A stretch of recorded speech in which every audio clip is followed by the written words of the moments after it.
I would like to bring greetings to those that are in Zambia and in Barotseland. This is Madam Namangonawa, President for Liberty Democratic Party. And some people will say, yeah, you've been gone too long. Well, I'm back. The matter at hand that I would like to address this morning is the issue of Mulobezi. The issue of Mulobezi, it has irked my heart when I read about it. And I thought a foreign investor is coming into Barotseland to come and buy off the whole district. That's not correct. So I took a bit of time before I could address it because I was irked. I took a bit of time. What I would like to say is that neither Honorable Masebo nor the government of the Republic of Zambia have jurisdiction or authority over land in Barotseland. It's common knowledge that Barotseland, the land that is in Barotseland, is customary land. So Sylvia Masebo, Honorable Sylvia Masebo, was correct in saying this is customary land. She was very correct there. An investor cannot come and buy off the whole district. I mean, where do they get that kind of audacity from? And then the people, 10,000 people, more than 10,000 people should be displaced. No. An investor is coming, says he's buying the whole district where there are government buildings, infrastructure is there are schools, the police, and everything else, all the activities of the people of that town, of the villages. He wants to take that away from them? No. That cannot be allowed. So that's why I say I took a bit of time because I was very disturbed by that report.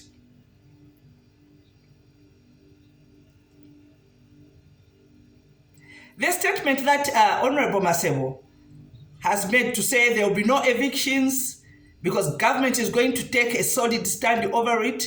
Well, we hear what you are saying. But you see, we've had past experiences where people are displaced and there is never any compensation that happens. People end up being displaced.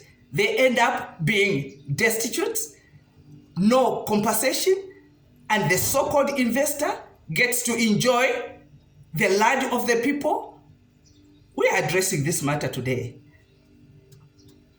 The land which is owned by Zambezi sawmills. It should be noted that Zambezi sawmills is owned by Barotseland. It was owned by the native government of Barotseland. Therefore, it is under the jurisdiction and the authority of the Litunga, the king of Barotseland. Both the land and the people and the Zambezi sawmills are under the protection of the king of Barotseland. I would like to educate some people today. Maybe some people don't understand that. But this is all embedded in the Barotseland Agreement of 1964.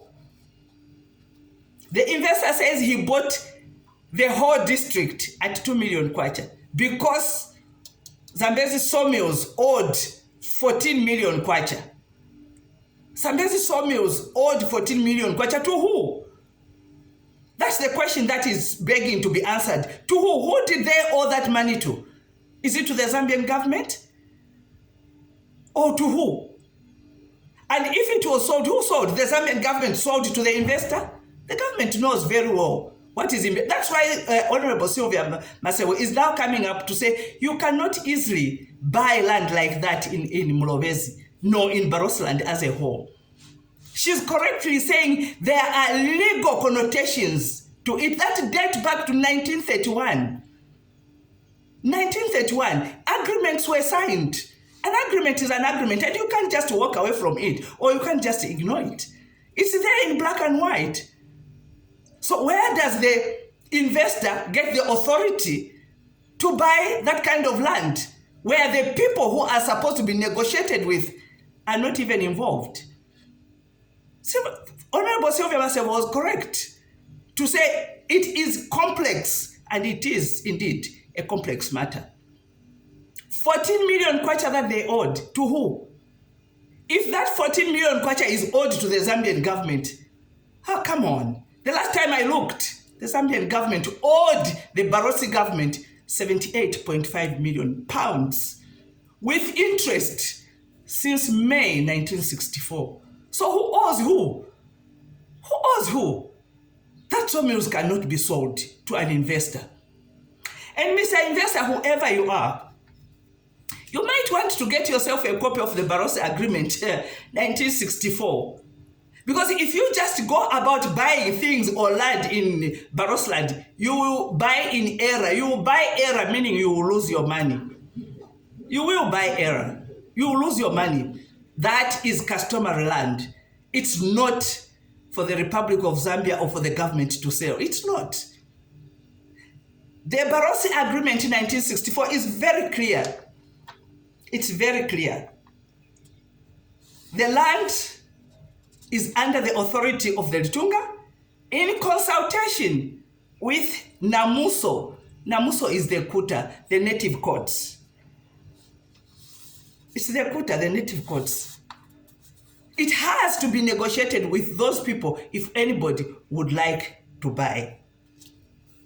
Now, like I have already mentioned, that who did Zambezi sawmills owe? We have cleared it to say, no. The ones who owe, if the Zambian government is the one that sold, the Zambezi sawmills does not owe anybody. That is an entity that is owned by the Barotseland government since 1931. Let's make these things clear. These things are in black and white.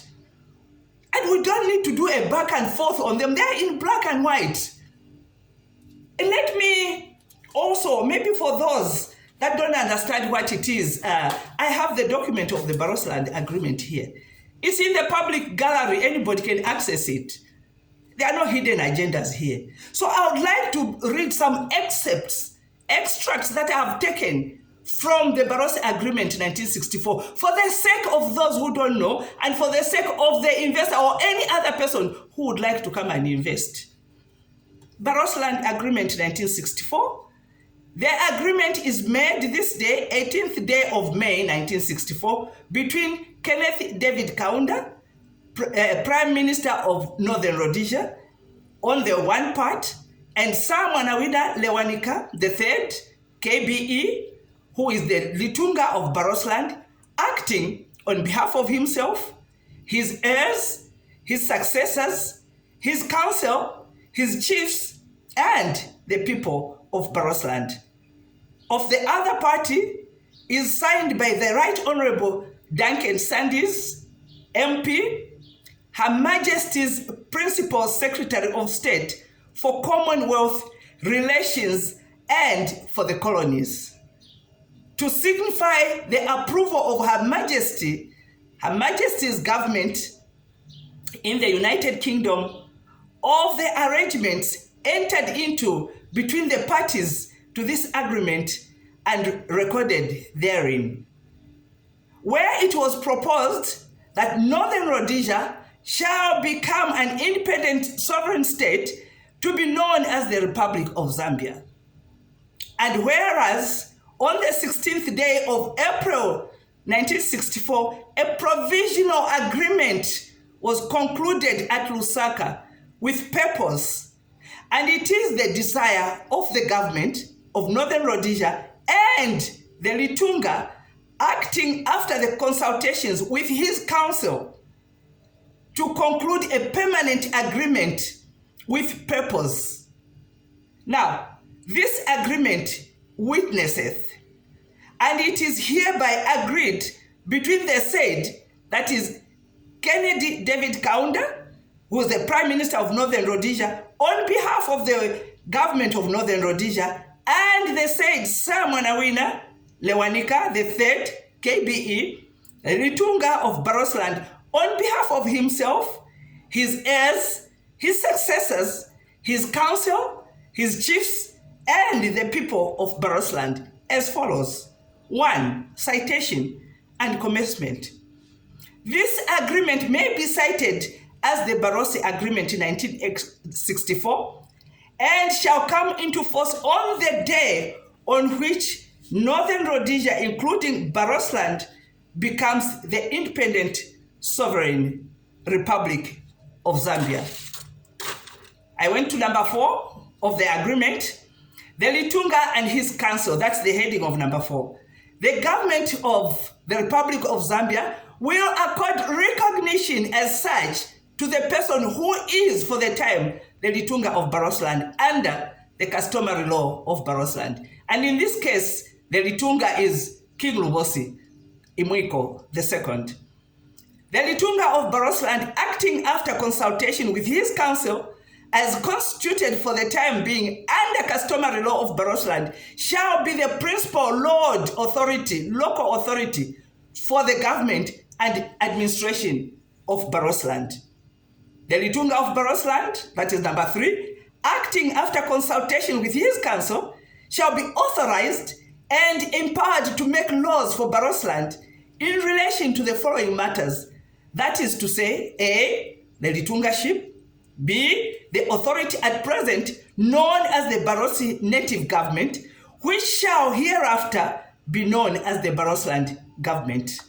C, the authorities at the present known as the Barotseland native authorities. The courts at present known as the Barotseland native courts. The status of the members of the Litunga's council, matters relating to the local government, over land, over forests, preservation of those forests. And number 5, in addition to land in Barotseland, the agreement set out in the annex hereto shall have effect. In particular, the Litunga of Barotseland and his council shall continue to have the powers hitherto enjoyed by them in respect of land matters under customary law and practice. The third is the courts presently known as Barotse native courts shall have original jurisdiction to the exclusion of any other court in the Republic of Zambia in relation to writs of orders of the kind at present known as prerogative of writs or orders. And the last one, the implementation, that the government of the Republic of Zambia shall take such steps as may be necessary to ensure that the laws of the time, for the time being in force in the Republic, are not inconsistent with the provision of this agreement. It's very clear. It's in black and white. That is what the Barotse Agreement 1964 is about. I'm only picking out what concerns the matter of Mulobezi. So my message to the people of Mulobezi is sit still, because we are here. We are not going to allow any investor, even as the Republic of Zambia has declared that they will not allow any investor to misplace or to displace the local people. No, that will not be allowed. We are going further in stating at this point that we, the daughters and sons of Barotseland, are well able to take over Zambezi sawmills and run it as a business entity for the sake of developing Mulobezi and the rest of Barotseland, for the beneficiaries who are the Barotseland people. No foreign investor is going to be allowed to take over. We realize and we are aware of the fact that our forests, our timber has been looted. Entire forests, trees that have been standing for hundreds of years, looted by so-called foreign investors, where the Barotseland people, who are the beneficiaries according to the Barotseland Agreement 1964, who are the beneficiaries, they do not get to benefit anything. This that has come to light. In actual fact, I would like to emphasize here as well that the days are over where you would secretly go to our parents there, to the Litunga and to the Kuta, and you want to kind of confuse them because they are sitting there alone. Now they are not sitting there alone. These daughters and sons of Barotseland are standing right with them. We are standing with them. We are working with them. We are concerned about the things that always happen to them. And we are here to protect them. We are well able to take over Zambezi sawmills. We have the education, we have the experience, we have the enterprise, we have the tenacity, and we have the boldness to do it. No foreign investor is going to be allowed to take over an entire district, 14,000 plus hectares. Who does that?